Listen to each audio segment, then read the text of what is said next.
Hello friends, இன்றைக்கி ஒரு tailoring tips தான் பார்க்க போகிறோம்.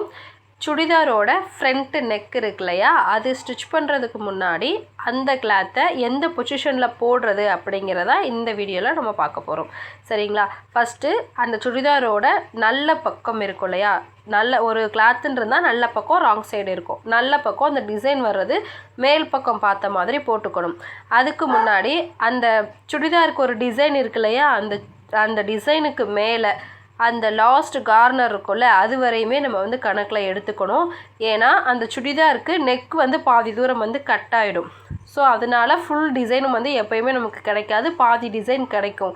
நம்ம ஃபுல் டிசைனும் வேணும் அப்படின்னு கேட்டாங்கன்னா நம்ம அதை பிரிச்சுட்டு கீழே தனியாக எடுத்து வச்சுக்கலாம். ஆனால் இது தனியாக பிரித்து வச்சோம்னா நம்ம வயிறு அளவு டிசைன் வரும், அது நல்லா இருக்காதுங்கிறதுனால நான் பாதி தூரம் கட் பண்ணிவிட்டு மீதியை மட்டும் நான் எடுத்துக்கிட்டேங்க. கரெக்டாக பார்த்திங்கன்னா அந்த சென்டரில் ஒரு அட்காட் போட்டிருப்போம், கழுத்துக்கிட்ட 2 அட்காட் போட்டிருப்போம். அந்த சென்டர் அட்காட் இருக்கு இல்லையா, அது கரெக்டாக அந்த டிசைனுக்கு மேலே வர்ற மாதிரி பார்த்து போட்டுக்கோங்க. இல்லாட்டி அது என்ன ஆகும்னா கிராஸாக வந்துடும். சுடிதாரை பொறுத்தளவு அந்த நெக் ரொம்ப ரொம்ப முக்கியம். ஏன்னா அந்த நெக் மாறிடுச்சுன்னா சுடிதாரே நமக்கு கொலாப்ஸ் ஆகிடும். ஸோ அதனால் நீங்கள் பிகினர்ஸாக இருந்தீங்கன்னா கரெக்டாக அந்த சென்ட்ரு பாயிண்ட் இருக்கு இல்லையா, அந்த அட்காட்டு அது டிசைனில் வர மாதிரி பார்த்து போட்டுக்கோங்க.